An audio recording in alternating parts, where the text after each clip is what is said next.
others. How about now? Can you hear me now? No, that's really. Oh, good.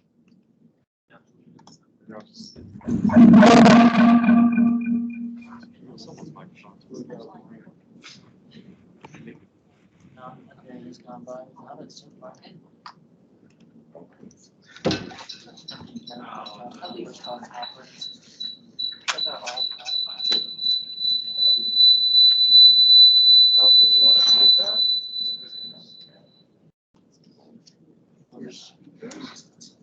Microphone.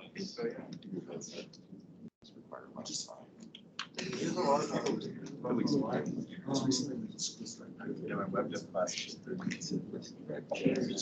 Oh, yeah. Like coming down, basically one, right down here. Yeah. If I see the. It's just easier to see. I just, he never mentioned other two professors. In the syllabus and everything. Yeah, I mean, I got like most professors. I think it's an option for. I understand. I think anything with the that has a Yeah, P exactly, that's it. like the section of it. It's the system, so just like. Because it's got the camera and the microphone. All of my classes are either this class or next door. I'm definitely. So I've had people online and all.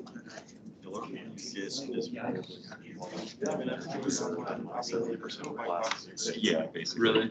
Yeah, like just learning how to do At that. first, I kind of Push, pull, switch branches, like basics. Yeah, I agree. I think the real Use reason is that every day. that Just not even better getting your points. Questions, source games. Nobody does.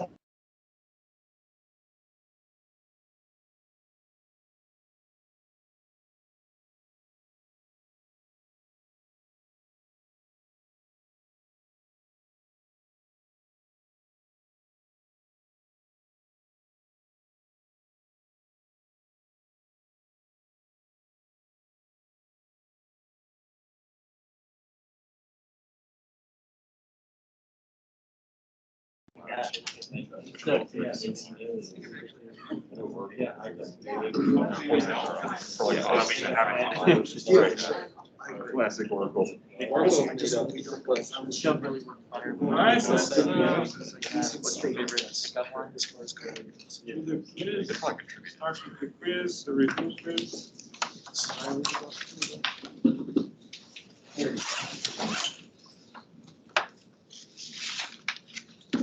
I don't know, problem Is there solving. more of those? Thought that underlines a particular genre of programs in languages.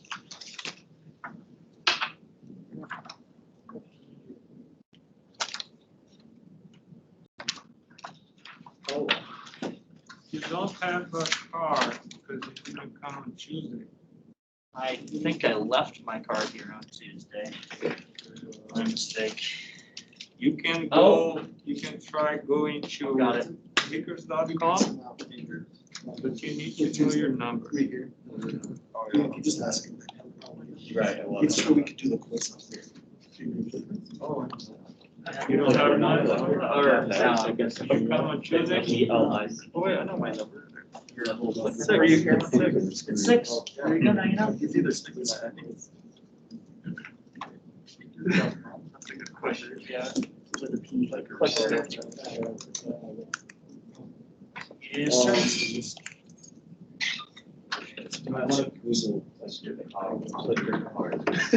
Makers.com. It just like started in the website.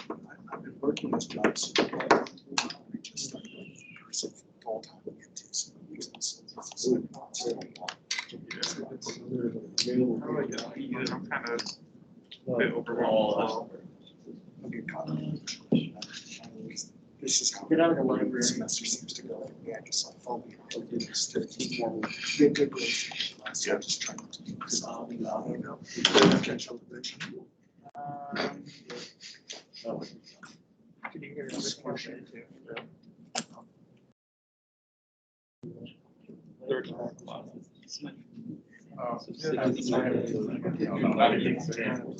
Israel. Yeah, third or fourth. You're number one. All right, now display. I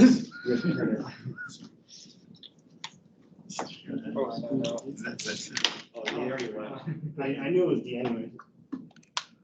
Okay, so it's definition of programming language paradigm. Next one.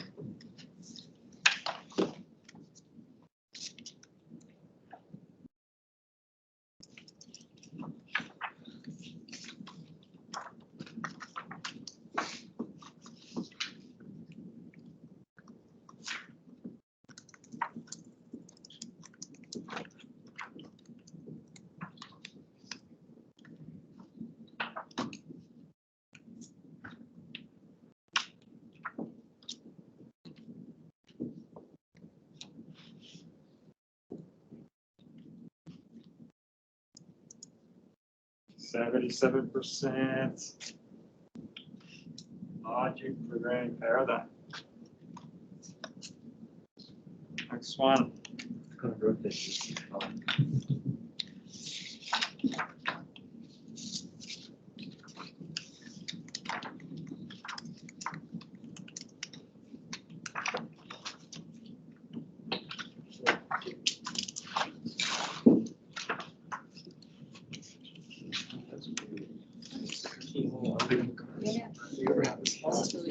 Testing different devices. That's what works. Looks like we're ready to finish this. Not even on your hand. 48%. Less than 50%.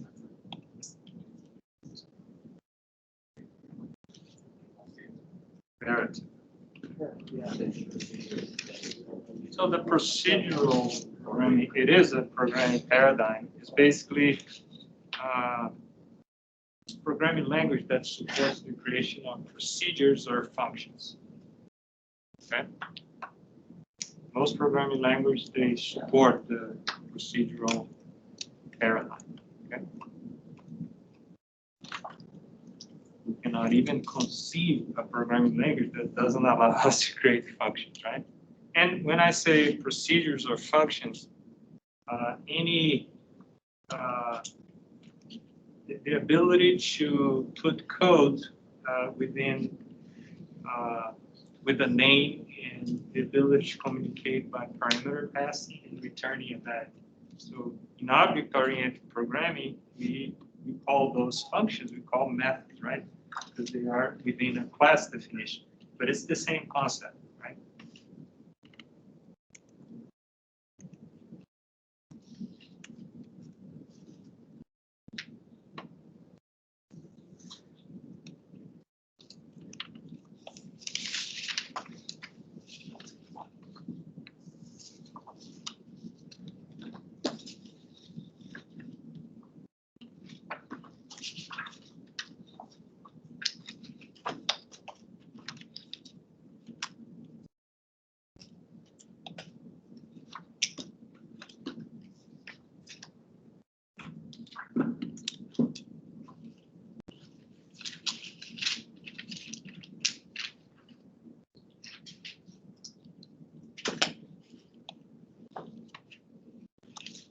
Well, it's the procedural because that's the kind of definition of why the reason why we define procedures and functions is to break down complexity. Right?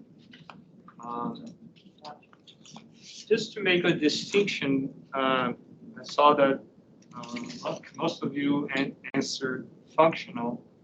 When we say functional paradigm, it's a different way to define functions, okay? So we're gonna clarify that more later when we jump into the functional programming paradigm. But the definition of the way we define functions in functional programming, it's different. It's more like you can think of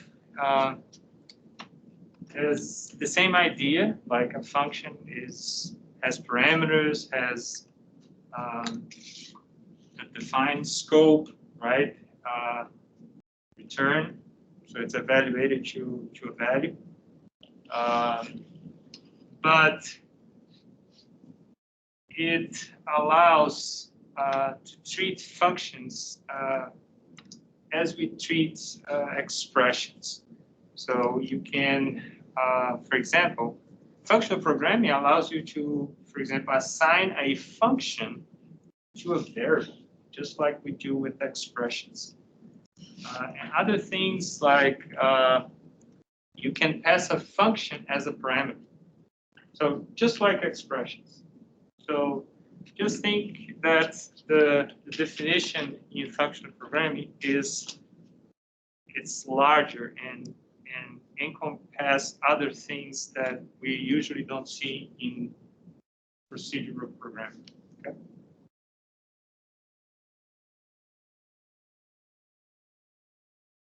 But don't worry if you got those questions wrong. It's the goal of these quizzes is to have this conversation and discuss the topic, okay?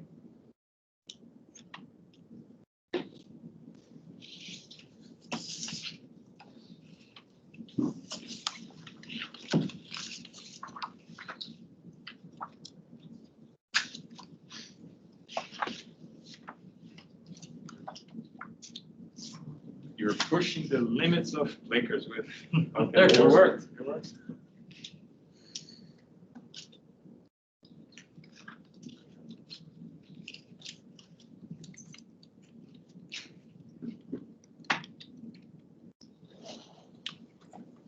Okay, 89% object oriented. Very well. I have no, keep your cards. You're gonna have a second set because my free version of clickers only allow me to do 5 questions at a time. So I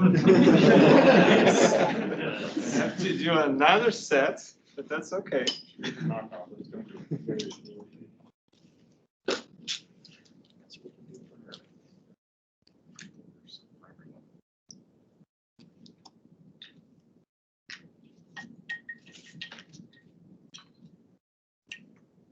Good.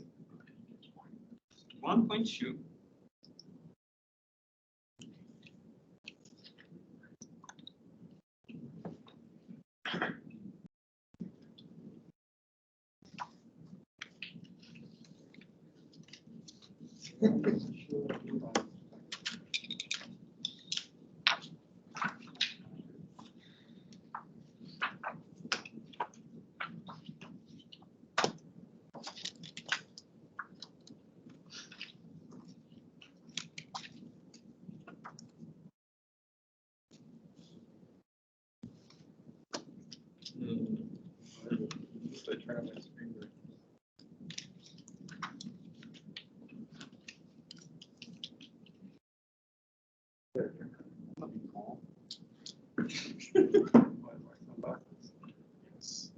We were really close to 100%. When we get 100%, there is a carnival. It's beautiful.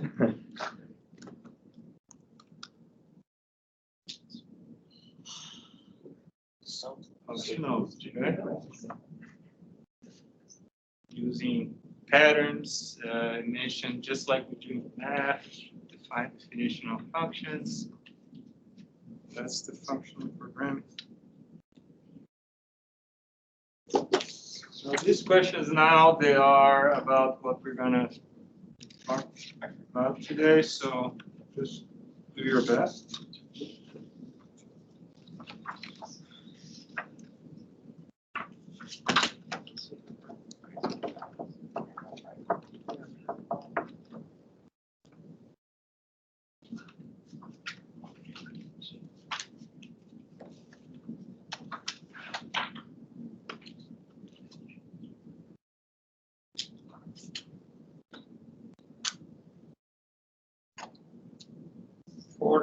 %.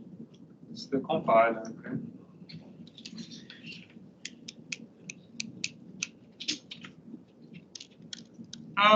I'm wrong. This is the assembler.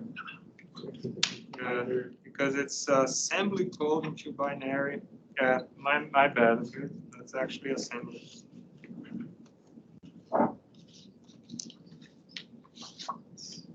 Then we're gonna do a little bit of history of programming language. Which one do you think has the largest number of reserved words?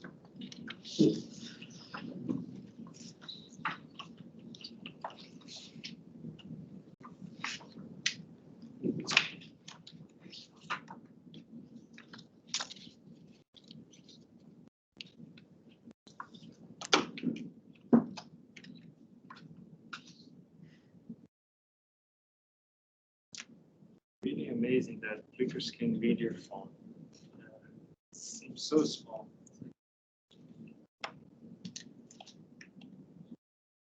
37% said COBOL.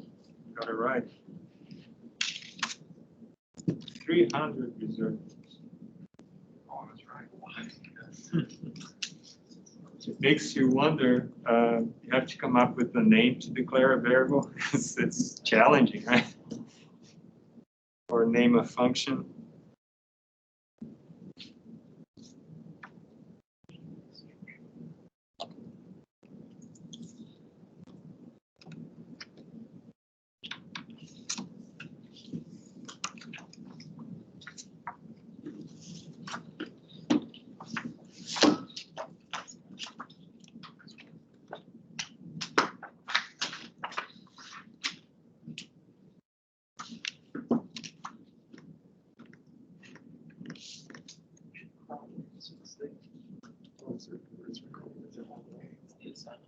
That was the go-to conditional jump.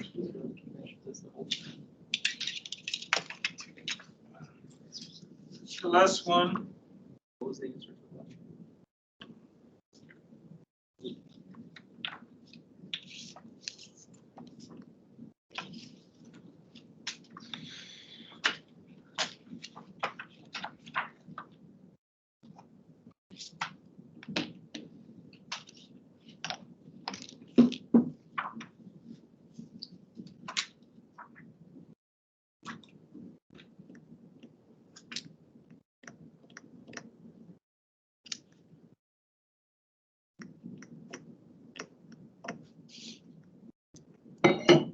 So that's the declarative.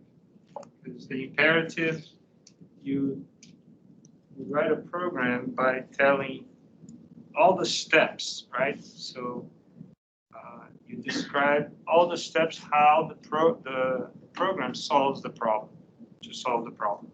Declarative, you just make a declaration of what you want, and based on some previous knowledge that you fed the program or the interpreter, the interpreter is able to answer your question, right? Similar, for example, SQL is also a declarative programming language in databases. You don't tell how a query should be should run, right? In order to retrieve the information, right?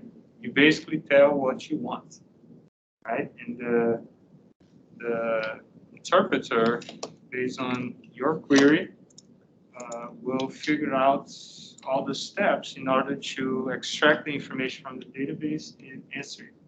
It's kind of the same way.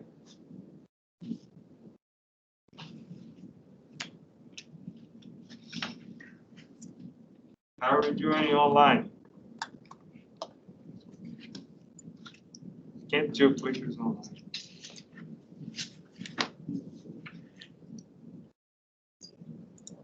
Okay. All right, so. Maybe you could do them online if they like put it up on their screen or something. I don't know. Don't ask me to scan. They could put their picture in the chat. They can have it be But they their can pull it profile. And then everybody knows their answer, so if Yeah. they're the only one who gets it wrong, we know why. Exactly.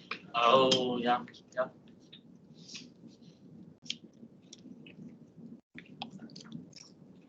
Next, I'm gonna join the channel from my laptop. See if I can share my screen from my laptop.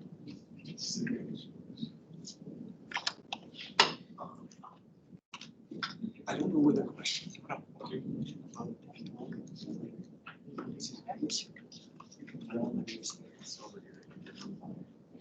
Yeah, I'm not sure. Yeah, this is like.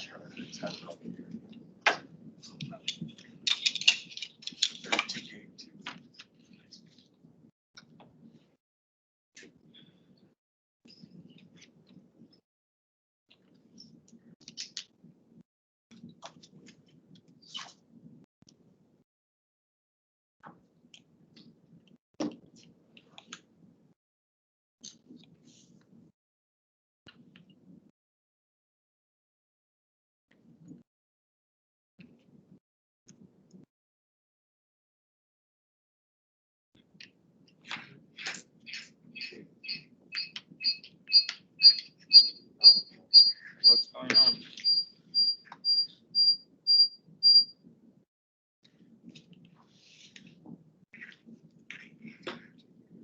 Can't deal with all the technology here.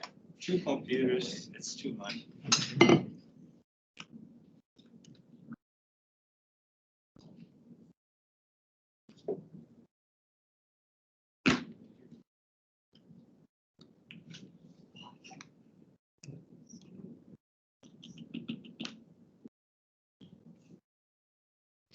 I went to IT today, they gave me a new adapter. Remember it was having the green screen? But I tested the other room, it still had the green screen. It's not very professional, but it's okay. Yeah, it's still green. Oh, yeah. It's white noise for sure. It's just so funny. I mean, that's true. It does. It's just like, that man's head. I guess they're just so I'm just trying not to blink and I'm staring. It's a brand new adapter.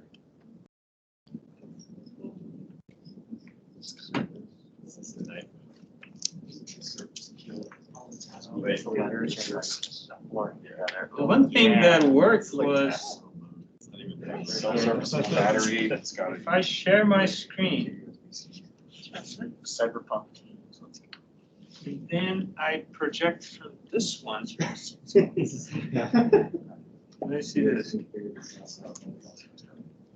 Yeah, so this one, and then I project from this one. You see? Fixed. That's all.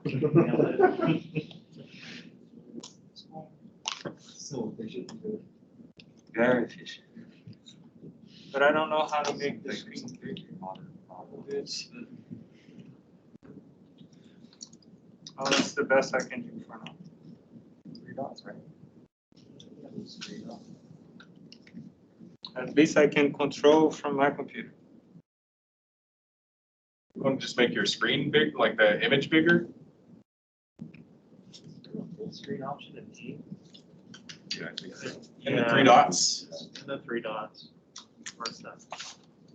Then you can do focus and Full screen? full Yeah. screen and focus if you got it.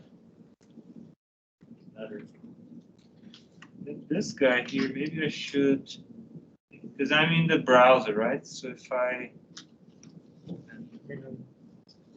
Can you request control of your home computer? and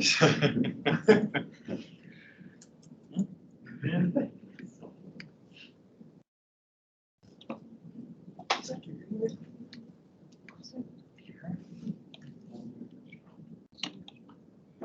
there isn't a presentation. Present. There you go. All perfect now. Okay. All right, so a brief history of programming languages. In the beginning, there was, you had to program in low level, talking about the 50s, right? And of course, this was prone to errors. Of course, horrible to read, horrible to write, and super hard to maintain, right? But we didn't have, at that time, high-level programming, right? things got a little bit better when they invented assembly. So the assembly, basically, you have mnemonics that replace instruction code, and things got a little bit better because you didn't have to remember the code. You just use the mnemonic. Like if you want to do a instruction to add 2 registers, you would say add. If you want to perhaps load a value from a memory location to a register, you would use a specific mnemonic to do those type of operations. So it was great. The productivity improved a lot with assembly, of course, but it was still a very low level, and the programs weren't portable because the assembly, each specific type of machine will have a specific instruction set. So in order to adapt a program in assembly from one system to a different system with a different instruction set, you would have to rewrite the code. So not very practical. But then came Fortran, was one of the first, considered one of the first high-level programming languages. So the productivity improved a lot. Now you would be able to write your programs using English-like statements like we're used to when we write code today. And there's this special program that you only had to write once that would translate your high-level programming language to assembly, and the assembly later was translated to the final object code that the program would be able to run. Portability was increased because now you just need to, for each system, you just needed to write the compiler, right? Once you have the compiler on different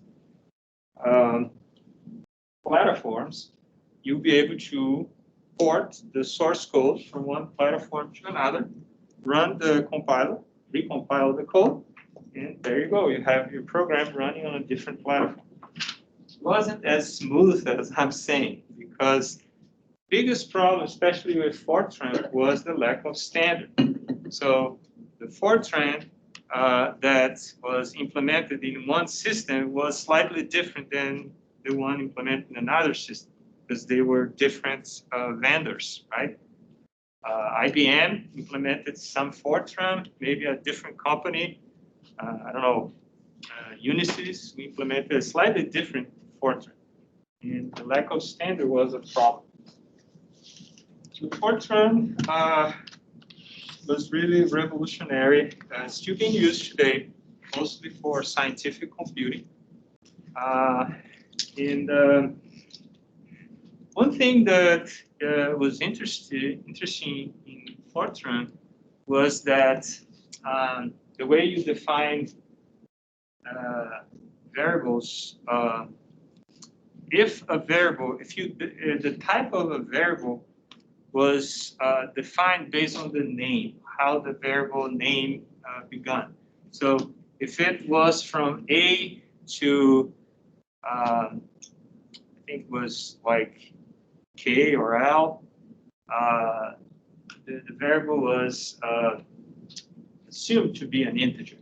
If it's greater than L or M, I don't exactly know the boundaries, then the variable was considered to be a float or a floating point variable. And programmers in Fortran at that time, when they had to create an integer, like a counter variable, very common in loops, right? They had to come up with a name for an integer, right? And that's why we tend to use I, J, K for the counters in loops, because in Fortran, the the most the shortest name for an integer will be the letter I. So I for integer, and then because that the Fortran will automatically understand that a variable named I was an integer and it was great for to be a count.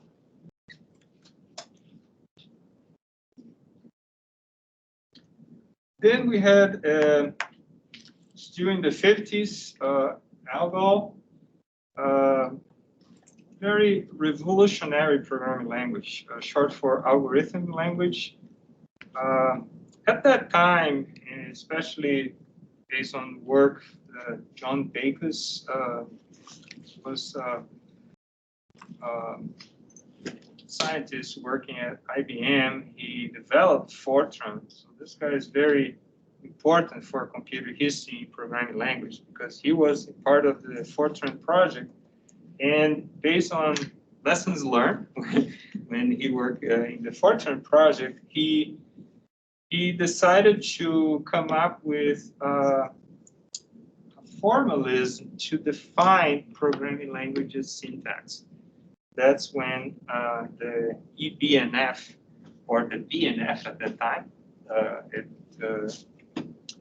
Backus normal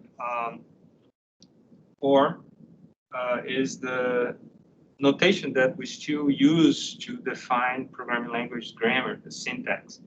So very influential guy. And he used BNF, for example, to define ALGOL. And we're going to discuss BNF here in this class. So many of the features that we see in today's programming language, such as code blocks, ALGOL was very revolutionary. It even had nested functions, right? Not all modern programming languages support that, so that was pretty cool. Parameter passing, dynamic arrays, and other things.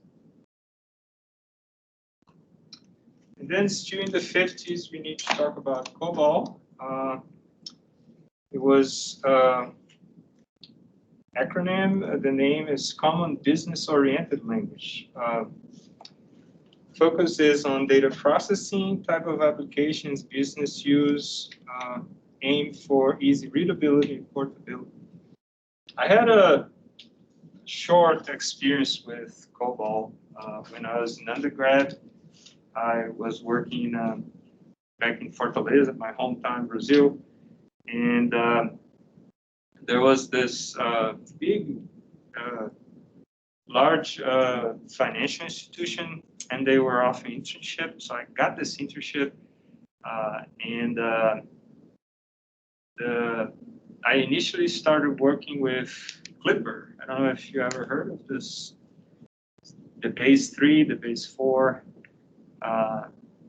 It's basically it ran on PCs, and it was very Clipper interacted with DBase, which was a PC type of database, so you can build small commercial business applications. So I was working on related to the human resources department, but working like maintaining their code.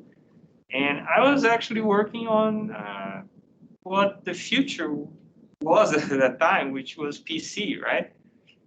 But this bank was a large bank, and they had the mainframe.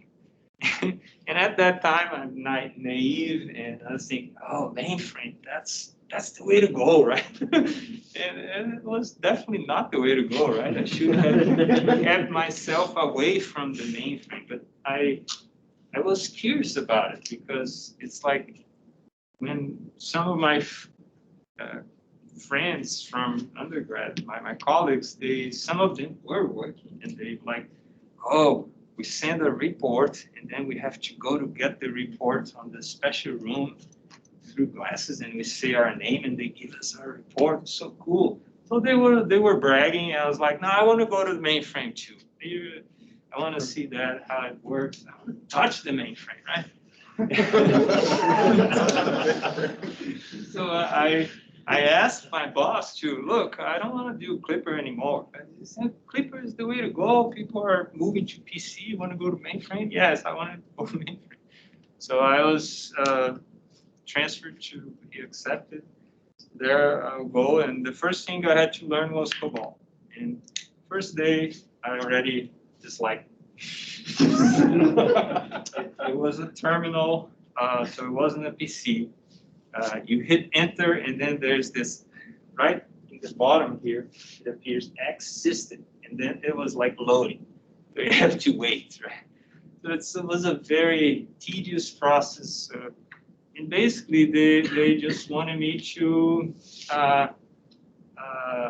write reports, like programs, reports. Once you write one report, it's very tedious. It's repetitive. So I spent 6 months and then I quit. It was like no more, and that was my COBOL experience in mainframe. Yeah, I never touched the mainframe. Mainframe was in a room and never saw it. It's like so. Like a waste of time.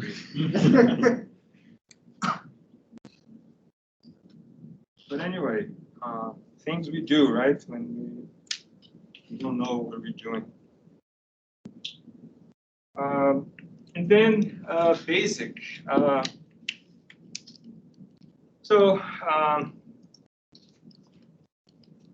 Basic, it was actually developed by, in one of the first programming languages actually developed in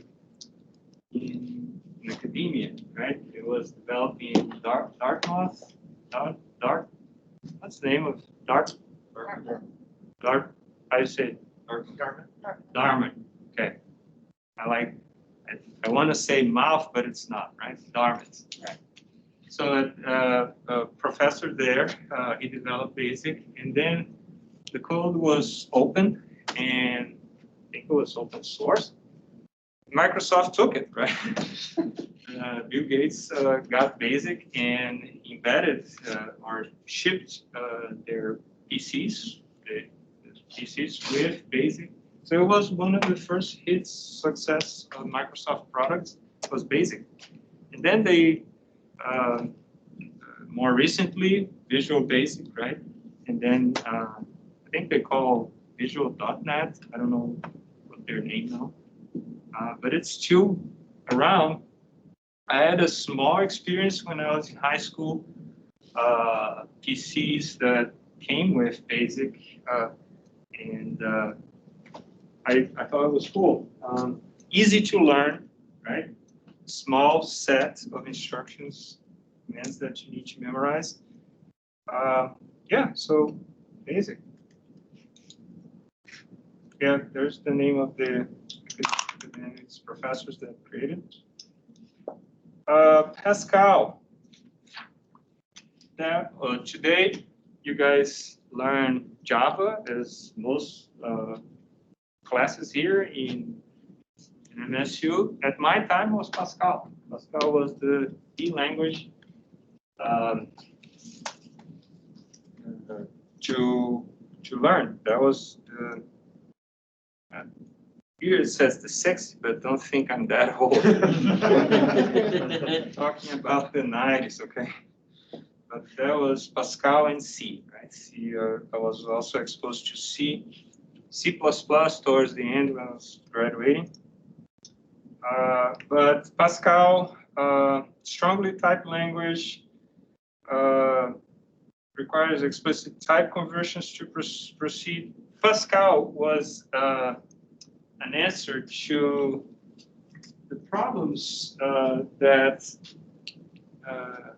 developers and companies were facing about unconditional, unstructured code, right? So at the 60s and 70s, there was what was happening at that time is that before that time, people didn't care about the quality of the code that was written, because what was driving price of systems, it wasn't the software, it was the hardware. The hardware was still the biggest chunk of the expenses, right? But that equation changed with the portable computers, right? When PC arrived, the hardware prices dropped significantly, and the PCs would be able to be connected in a local network, right? So why bother with mainframes, right? So the people started to look at the quality of the code that was written and the time and money that was spent modifying and maintaining code, right? So the structured programming was a movement led by academia to come up with good practice of writing code, right? And when we say structured programming, we're talking about some of the statements that we take for granted today, like if statements, like while loops, right? All of these were not introduced they were reinforced during structured programming. We should write programs using these constructs because they produce code that is easier to maintain, easier to read and maintain. Abolish go-to, right? The go-to was a statement that allows you to, when you write a code, that was very common in BASIC. You write a code and then you say go-to and then you put the label. The label at some other part of the code would have that label. So the program will unconditionally jump to that label. It's great because you can do everything, like pretty much everything, like repetition, conditions, just using one statement, like go to, basically go to. But your code is super hard to track, right? Because you start here, oh, go to, go there, oh, where I am now, oh, go to another statement, right? So it creates what we call spaghetti code, and it's really hard to read and maintain. So Pascal, of course, didn't have go-to. It was an academic language designed for to write structured programming. Here's how programming Pascal would look like. Importing modules. You have all the variables declared all together here, nice and clean, right? Then you have definition of block statements with begin and end. So it's very verbose, right? But it reads well, right? Begin, end, and assignments, for loops. So this looks like a program that we're used to, right? So those things were introduced in the late 60s and 70s. C was revolutionary. It was one of the most revolutionary programming languages designed by Dennis Rich in 1972. It allows you to basically, in the 70s, this was an incredible period in computer science history, right? That's when Unix, right, was written and created. The TCP/IP protocols, right? And the C programming language was in the center of all that, right? It was the language that was created actually to write Unix, right? So just that's pretty cool. And one of the first implementations was in a computer called PDP-11, I think. Forgot exactly the number, but it was a PDP and was one of those systems that were sent to universities, and they were being connected in the first versions of the internet using the TCP/IP protocols, right? So when I did my PhD at Mainz, and when I went to Mainz, I saw for the first time a PDP-11. They have a PDP computer in one of their labs. So I just moved to the United States. And I was like first week of class, my PhD, and I saw PDP 11. Of course, I took a selfie and I sent to my friends, PDP 11, and sent to my family. My family didn't care. Oh, really? But it was pretty cool to see a PDP 11. Where's the salt? Huh? Where's the salt? Well, I need to find it to show you. Yeah, no.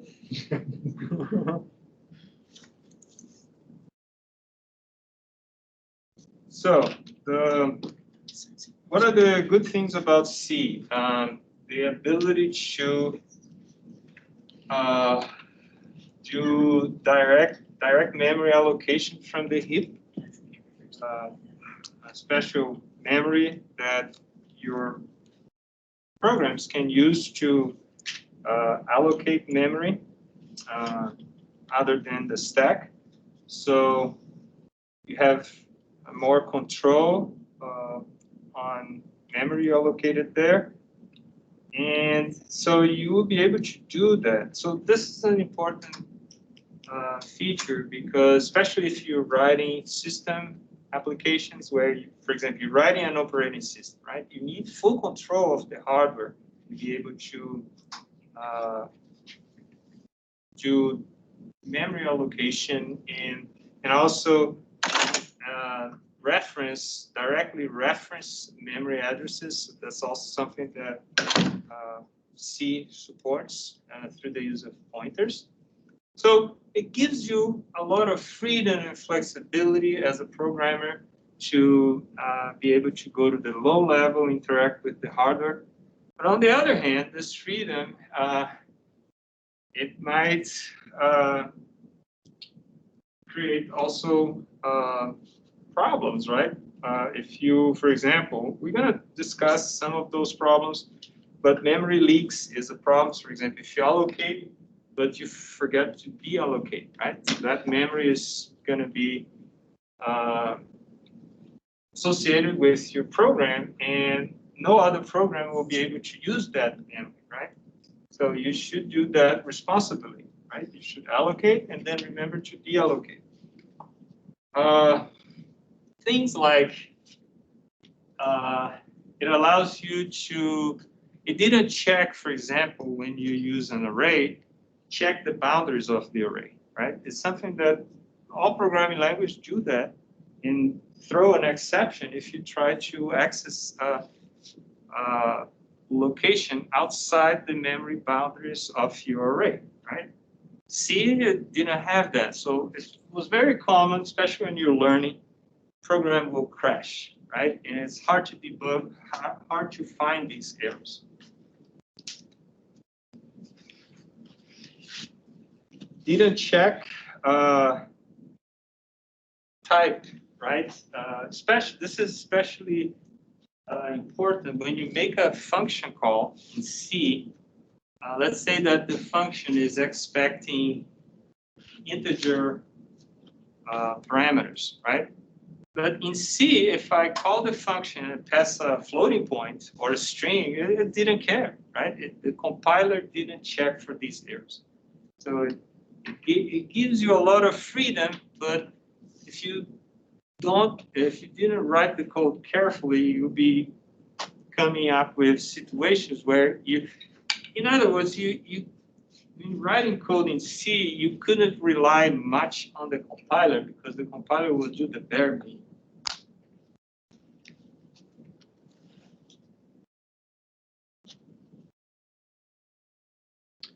So we're gonna have an opportunity to learn about a little bit about Prolog. As its roots in formal logic, declarative as opposed to imperative, mostly used for writing expert system. Well, I'm not going to mention much about it because we're going to have time to devote to Prolog. Ada was named in honor of Ada Lovelace. She's considered to be the first programmer. And talking about the problems we were mentioning. When you write C code, you have this freedom. The compiler doesn't do a lot of checkings. The opposite would be Ada. So Ada was a programming language that had very tight controls aiming safety and reliability. Okay. So for some application, this is very important to have these things embedded in your programming language. Mission critical systems, for example, you're writing a program that is controlling a rocket or a satellite, right? So you want a programming language that has these mechanisms in place and that supports writing code that is more reliable, okay? That will make, the compiler will make lots of checkings, safe checkings, before it runs the code.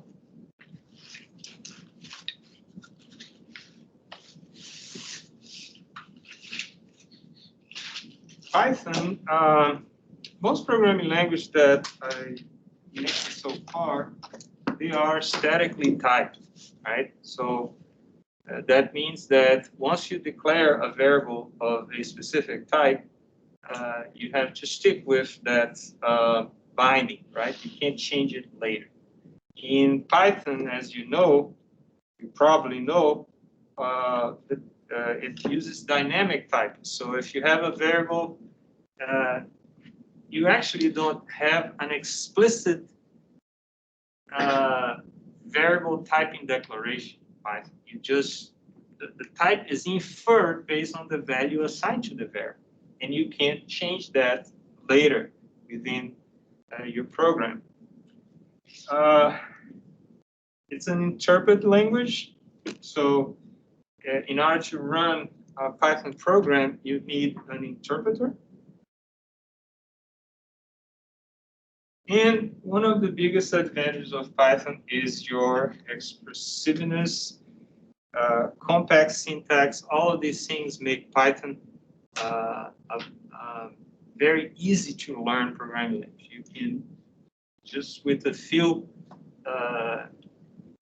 instructions, you should be able to write code right away. And I keep telling this to my son. He's 13. You should learn Python. You should learn Python. But it's that thing, right? If he's hearing that from a friend, maybe he would. But he's hearing from his dad. He doesn't care, right? But it's like, I know that he would be able to get Python right away. He's friends, just say that. Yeah, I need to maybe talk to one of his friends and maybe pay a friend on the side. Just tell him to learn Python. Or just like actively give up and like tell him about how much you're giving up on him learning Python. Yeah. And then he'll learn it right away. Reverse psychology. Or maybe I should do reverse psychology. Don't learn Python. Learn It's too hard for COBOL. you. COBOL is much better. Go to mainframe. I don't know what to do. I'm in a point that I'm almost paying him to study Python. Just talk about how risky and dangerous Python is, you know? Yeah, maybe that's a good approach. Tell him you'll buy him a car if you, when he turns 16. That's a danger. Yeah, That's a actually, dangerous that's word. I don't know. It's that thing that if we push too much, it kind of pushes them away, right? And I understand that. My dad, he was a civil engineer, and he wanted me to be a civil engineer. So he would, when I was I guess my son's age, he was like, come with me, come work with me. And then we would go to this construction sites, and I put a very hot in Brazil, noon, put like on a helmet and let's go. And I'll follow him, and we would go up on those open elevators, like no safety, right? Go up to the main floor, and I don't like heights, and I was like, all the rocks and cement and dirt, right? It wasn't me. My nature wasn't to be the civil engineer, right? So actually, he pushed me away by maybe if he didn't had done that, maybe I would enjoy it much better. But it's funny. It's like I don't know. But anyway, Java. So 1996, James Gosling was working at Sun Microsystems. This company was bought by Oracle later. And he created Java because he was fed up with C and C++. He didn't want to, he wanted a programming language that was object-oriented, like C++. But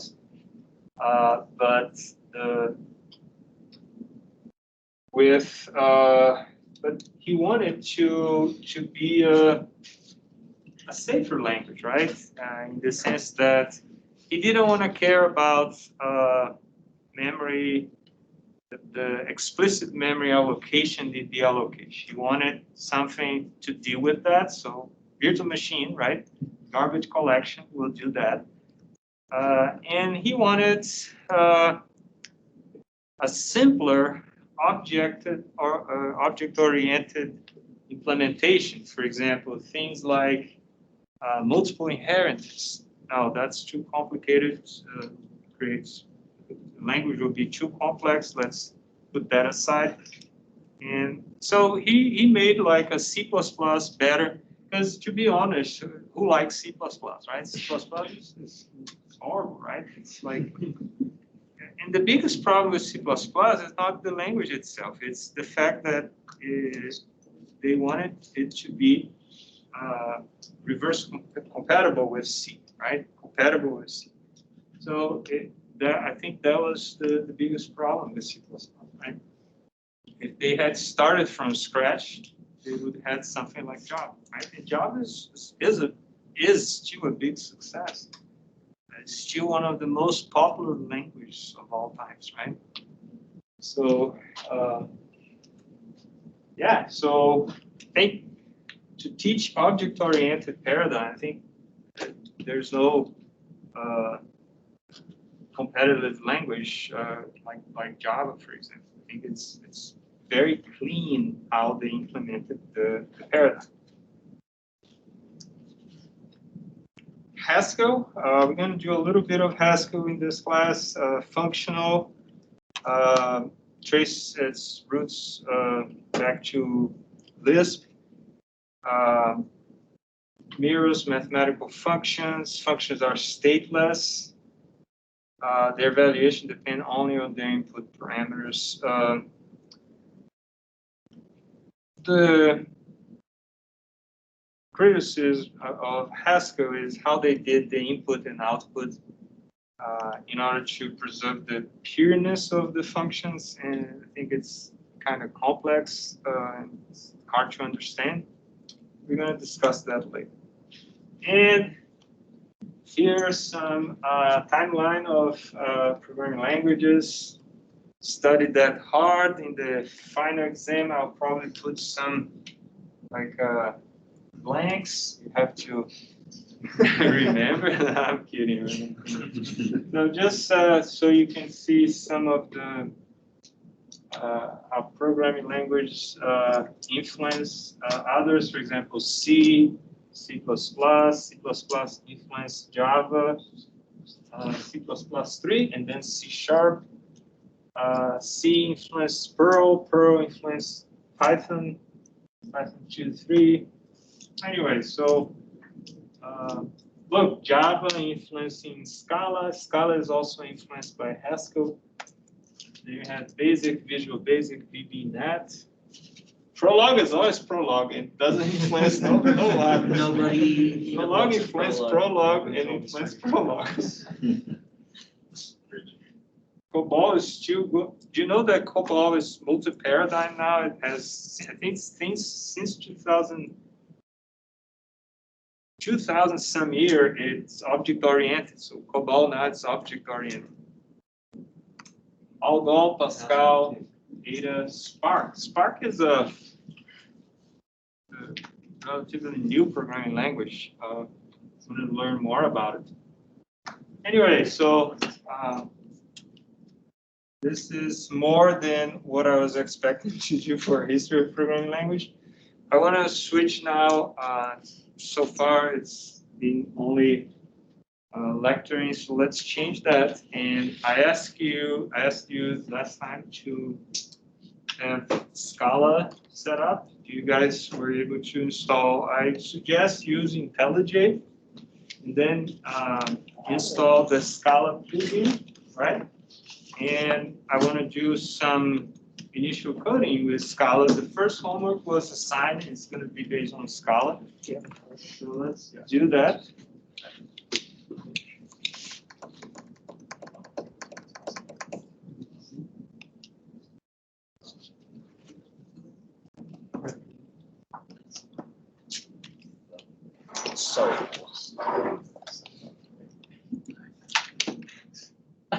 So if you go to Canvas, resources, Scala guide.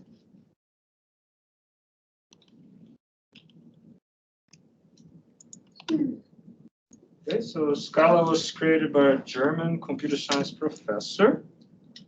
First released in 2004. Supports the object-oriented and the functional programming paradigm. And that's not a big deal because in Java, latest versions of Java also supports functional programming, right? You have functional programming now in pretty much all newer versions of programming language. And we're going to see some of functional programming features in Java later, okay? Some open initiatives based on Scala includes Apache Spark and Kafka. Those are Apache relatively new projects based on Scala. Scala code compiles to Java's bytecode. Okay, so the Scala compiler compiles and generates bytecode, and that's important because you get all the portability you have with Java, you get with Scala. And most importantly, too, you can use Java's libraries with Scala. So Scala pretty much is stealing all the support available for Java, which is huge, and you can incorporate those libraries in your program. Pretty smart, huh? How you say his name? Martin Dirksky. The name of Scala is derived from the word scalable and grow with the demand of users. So let's start with hello world, right? So it's always good as a, I don't know if you guys are superstitious, but it's always good to write hello world as your first program in any language you learn. So I'm going to open IntelliJ. And so if you need to install Scala plugin, just go to plugins, search for Scala, and then install the Scala plugin. So I'm going to create a new project. Instead of Java, I'm going to use Scala.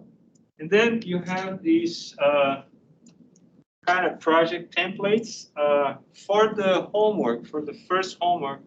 Probably only for this homework, you're going to use the SPT. But for others, you're going to use IDEA. So IDEA is the simplest type of project, Scala projects. Basically, the IDEA, which is the developers of IntelliJ. So just pick IDEA project for this example. And well, this is the time for you to be organized, right? Create a project for this class, right? And put your projects all there. I'm just gonna put somewhere, create a folder here.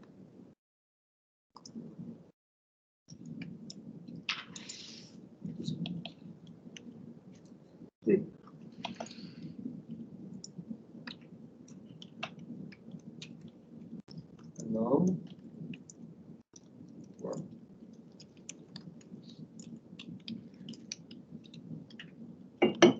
Okay, you should see the Scala SDK.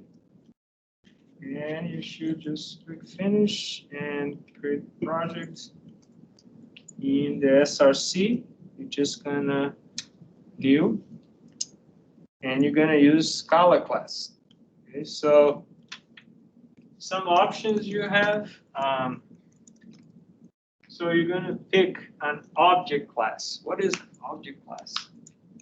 So an object class is basically a class that only has static variables and static methods, okay? Because we're gonna write an application with that main. Remember, public static void main, it's static. So in order to write an application class in Scala, you write as an object class, which will allow you to create the main method. So let's name it hello world and object, okay?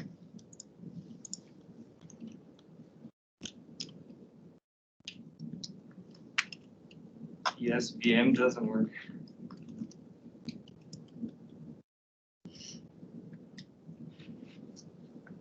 So this type of class, object class, has a name in Scala. It's called singleton object.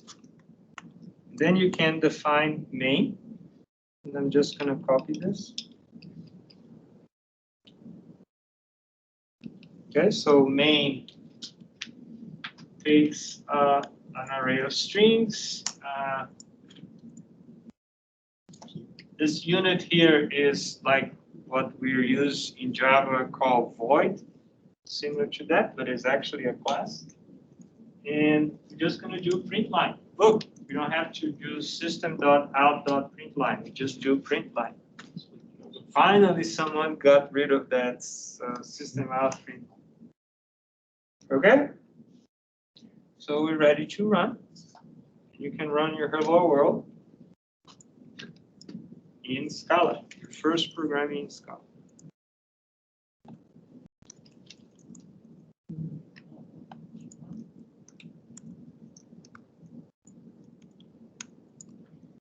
So a singleton object is a class that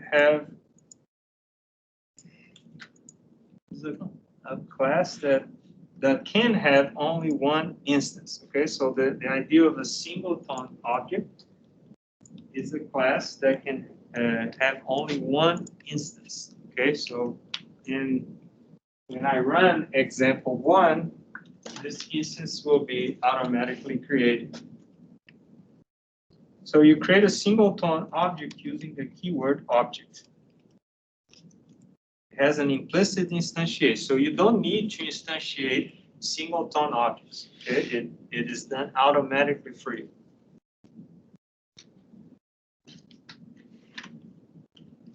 So you cannot pass initialization parameters to a singleton object. So there's no constructor. They have a main method. And no, the singletons that have objects that have main method, they're called application objects or simply programs.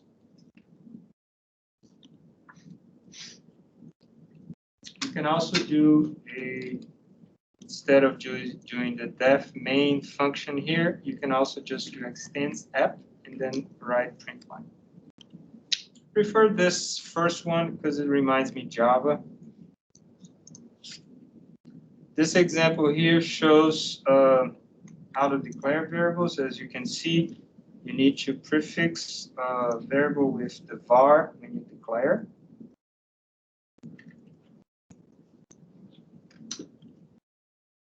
And for constants, you use val. Okay, so you have var for variables and val for constants. It's case sensitive for naming variables, very similar to Java.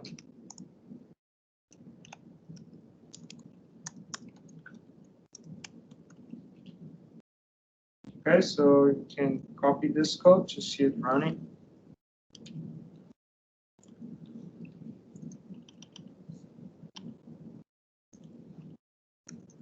you can see, you don't need to put semicolon at the end of the statements. It's nice.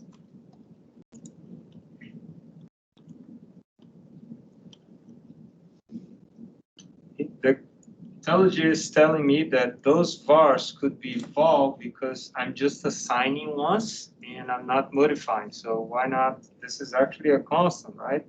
But I'm not going to change that.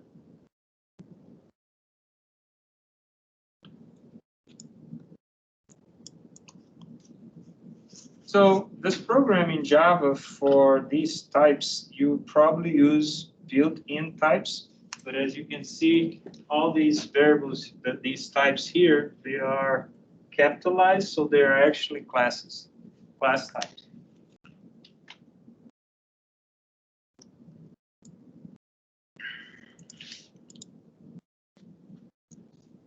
So in this example, I had the variables explicitly declared, right? An int, I explicitly declare with column and then the type, right? But Scala allows you to do implicit type declaration or implicit type for variable declarations. Let's see this feature, just like Python, for example. So let's copy this code here.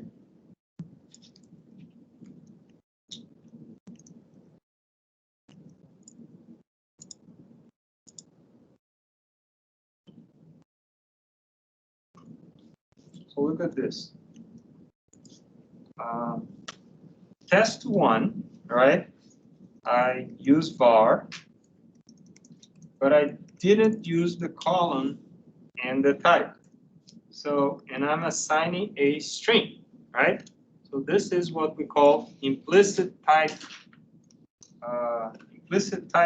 for the variable. So test one is implicitly bound to a string type, right? But just because it has implicit typing, it doesn't mean it's dynamic typing, okay?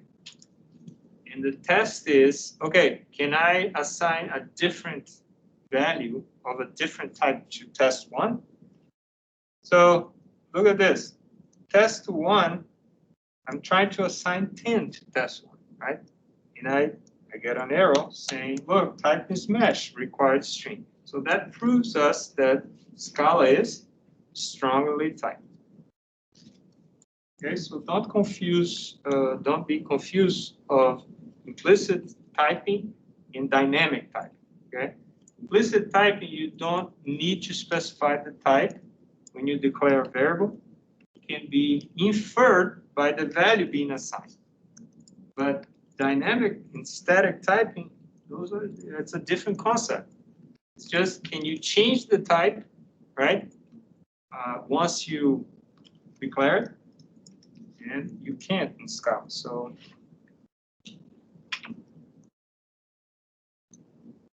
Scala is a statically typed language, so is Java. So in this case, if we try to assign a value other than a string, it won't work. So let's comment out this. Test two, doing implicit typing again, right? But just notice that I'm using val, right? So I'm saying that test2 is a constant. So if I try to reassign a value, it won't work, okay? So that's what this example is trying to illustrate.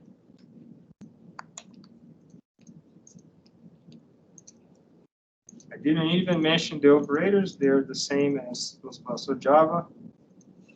But you don't have the unary increment or decrement in Scala. They abolished that. Input and outputs. This example illustrates that. Right? Resources.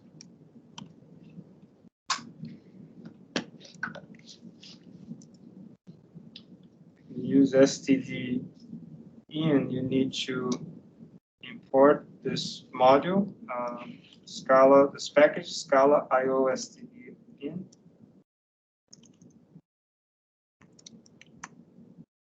So during a read line,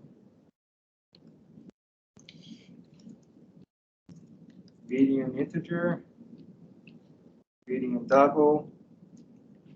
And this is a feature that I'm seeing in many modern recent programming language. Python supports that. This is called string formatting, right?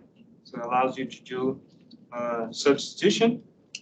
And you can see that the string begins with an F. That's characterizing that this is the string, formatted string, right?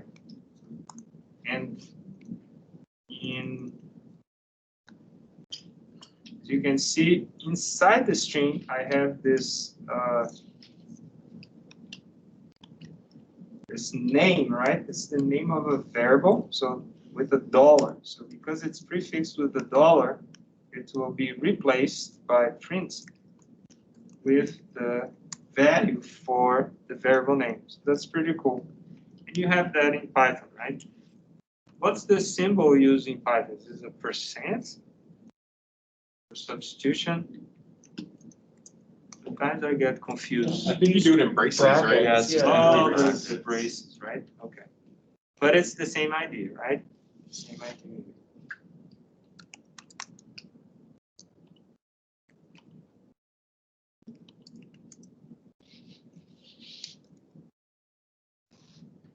Okay, so I'm just gonna run this.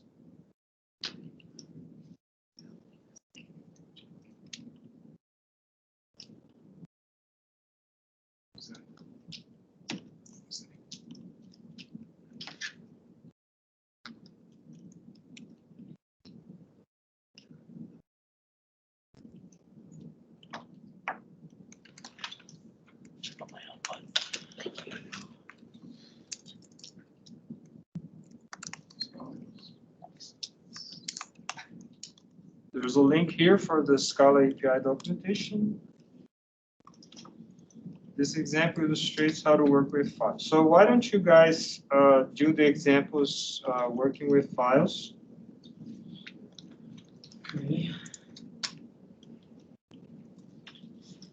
Before I start talking about the homework.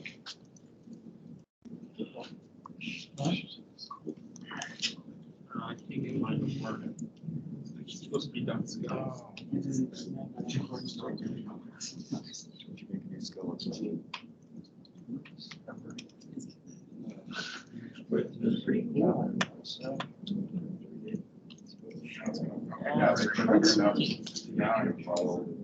that, did you copy and paste this code or did you type it? No, I typed it in. I changed this around. Since I'm not using those things. Why don't you copy and paste because Just go ahead and slap those. it'll be not recognizing your main.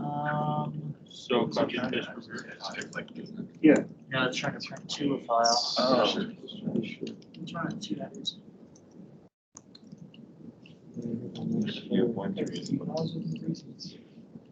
It's 2001. Yeah. Do So the print number project. Not fine. So first, you have one, right? I think. Well, so have you looked at the homework? Yeah. I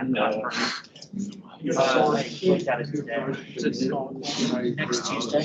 Like the files Right before the class. Copy. Or like next Thursday, sorry. Next Thursday? Yeah, you got a full week. Why don't you right before class on Thursday? Get code from the GitHub repository and then use the graph string Java library I didn't. I couldn't. I to could create those images, to create a graph. Hold on. He's still. Oh, just give the name so this is the project's location. Okay. I would Flipper this one. Oh, this is okay. I think it's. Yeah, change the. Should. Yes, so. Is it on the call?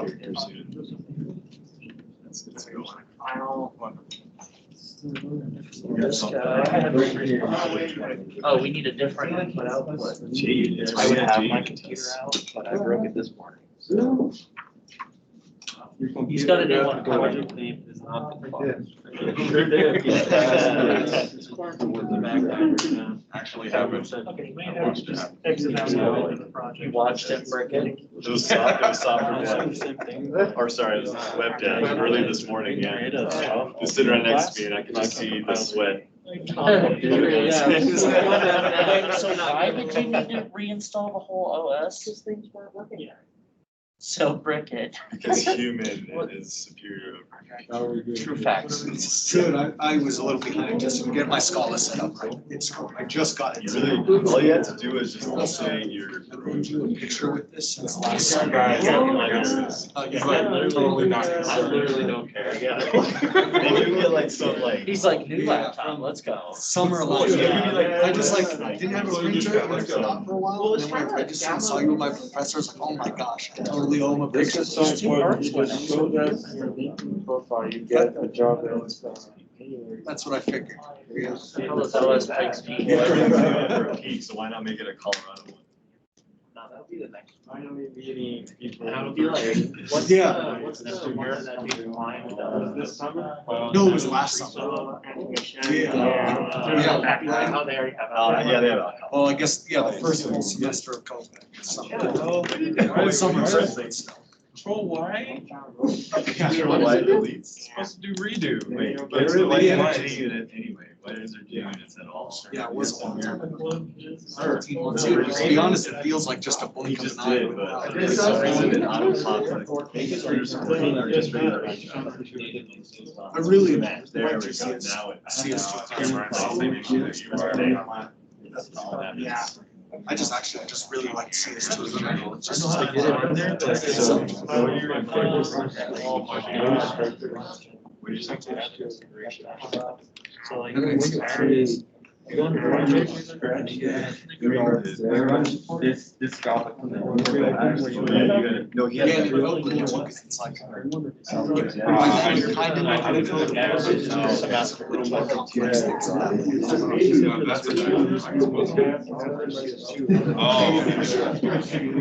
I'm just used to pretty much a garden class. You can kind of do whatever. Yeah, that's what I'm looking. Test that stuff. It definitely could. It's pretty old. It still works. It's been there for. It's been through 3 tablets. What's been doing 3 tablets? Yeah, Oh, it's delicious. What's what's a Hey, pickle? I recognize you. I don't really like For Sean, OS, 3 summers. Yeah, that was a while ago. I wish that I had gotten Rajan for OS. Because now it wasn't an option. Dude, she was dying in class. She had the second midterm. She was just like dying. Yeah, you know. learn how to use Unity. Yeah, no, it's easier to read just like. Got you for that. I did not recognize it. Because I recognized not most of my summer. Visual Studio. I guess that's fine. There's some people. I didn't recognize Daniel. He was sitting right next to you when I did yesterday. It's like, he didn't say hi to me. I'm like, I can't. So he came up to me. And I'm like, I gotta see. I realized. Was this fall last year? Was that? She'll go back. I just remember you was asked like the smart. The guy who made a couple of I was like, yeah. so much fun. Good. I'd rather just get it. That was not the class. Fair enough. Be called Scala. I liked how. I think you guys have to. Yeah, for sure. Your version I was honestly more lost at You did? Oh, okay, cool. I don't know, you did somehow you. I think I had some fun code base. Although the hard stuff, like, So Always make a it's list. just why I make sure we can. So wait, our first, should we just do our first assignment? No, we only got 20 minutes. Well, no, this is.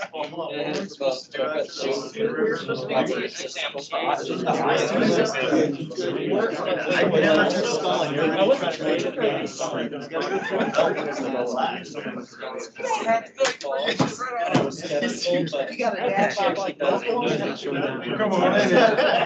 He's ripping the buttons right off it. I feel better about Yeah, it. buddy. I just say. Yeah, you had to. Yeah, I'm all about. Hours of video. I got outposts. Just want to do that. Let's do it. Let's hear it.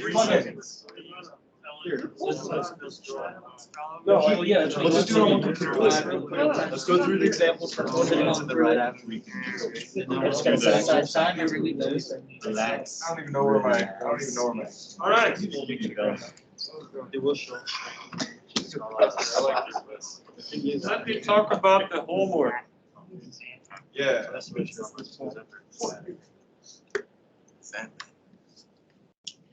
So this is the, of course, GitHub repository. So you should clone and make sure it's always up to date.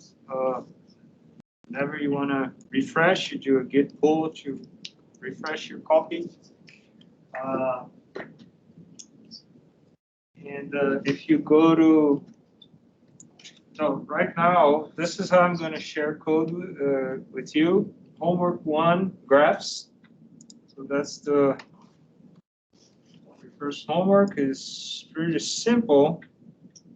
It's gonna, basically you have this CSV file with programming language, of course, right? So you have just matching programming language by whether one programming language influenced the other, right? So you can see basic, VB, VB, VBNet, right? So it's just showing that basic influence VB, VB influence VBNet, right? So that's on the last slide. Basically, this is reproduced with this file, okay? So there's also instructions for this homework. Maybe we should first open the instructions. So if you go to homework link on Canvas, there's actually a Word document about this assignment. Not all assignments will have instruction Word document like this one. This one, I just wanted to show you what am I expecting you to do. You're going to show a graph of programming languages showing that the relation between them, okay? Well, wow, this is a big jump, Professor Mott. We were doing simple I/O, now it's a graph, come on. But don't worry, you're going to use a library. Okay, so there's a library that will do that for you. So basically you need, for this homework, you need to parse the CSV, right, and create the nodes and connect the nodes in order to create the graph. But the visualization component is done by the library.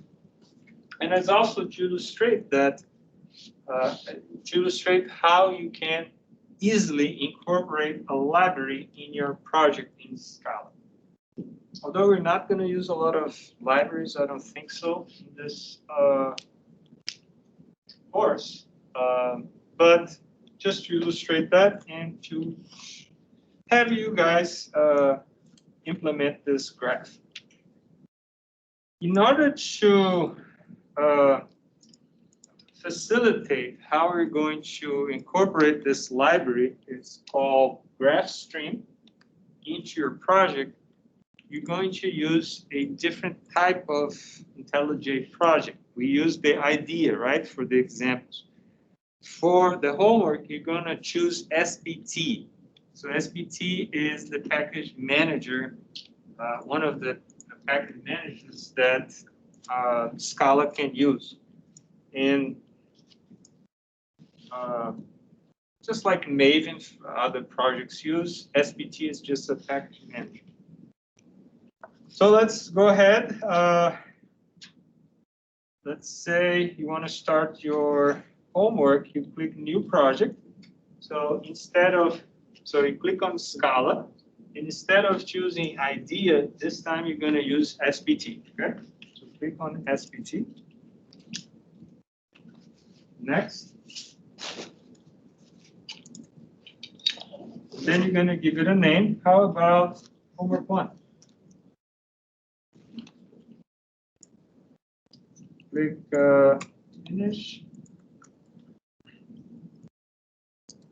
All right, so the structure of the project in IntelliJ here is a little bit different because it's an SBT project. What is important here is that you're going to click on this build. You see the build SBT? Just click on build SBT. And don't change any of these keys here. Just going to go back to the instructions, and you're going to copy this line here, this whole line here. This is telling that your project depends on the GraphStream library. So copy that and paste it here. Okay. And download the library or resolve this library dependency by clicking on this refresh button right here.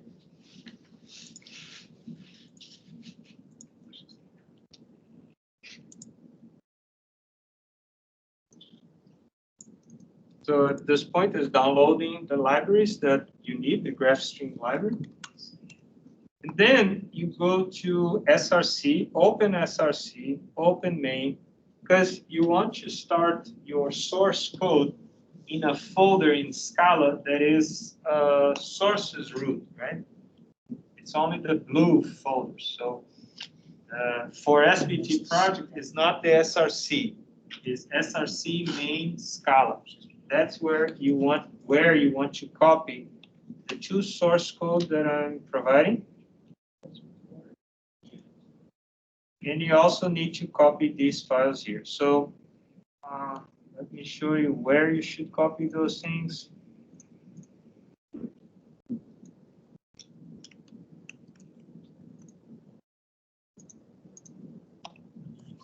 So the CSV file and the CSS, you should copy them.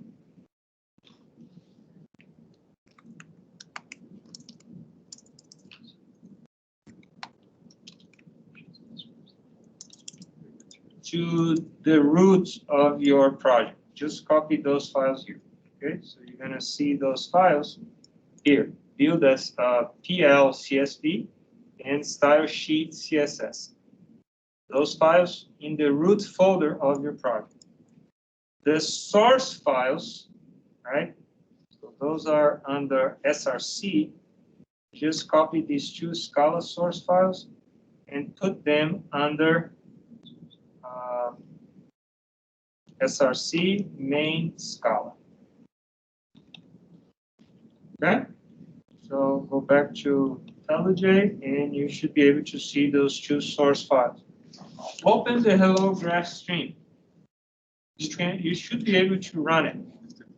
So it's an example of how to create a graph with this library. So just run Hello GraphStream. You should be able to see this graph. So everything you did is correct. The library was downloaded. You put the source files in the correct folders. You should be able to see this graph. Okay? If you see this graph, you're good to go. And you should be able to start working on your homework. So the homework, you need to open the CSV file and create the graph from the CSV file. Okay. So does that mean we're editing the CSV file to make it work? You just read the whole, one line at a time. Okay. And as you read the lines, you create the nodes and relate the nodes, the graph nodes. With the edges. Got it. I'm gonna leave up to you how you want to do it. Perhaps you want to create all the nodes in one run and then read again and create the connections, or create the connections as you read the notes and create the notes. It's really up to you. I'm gonna leave it as a challenge. Why don't you guys start working on this homework this weekend and bring your questions on Tuesday? Because the deadline is Thursday. Okay? All right. I think we're gonna stop now and have a good weekend. See you guys next week.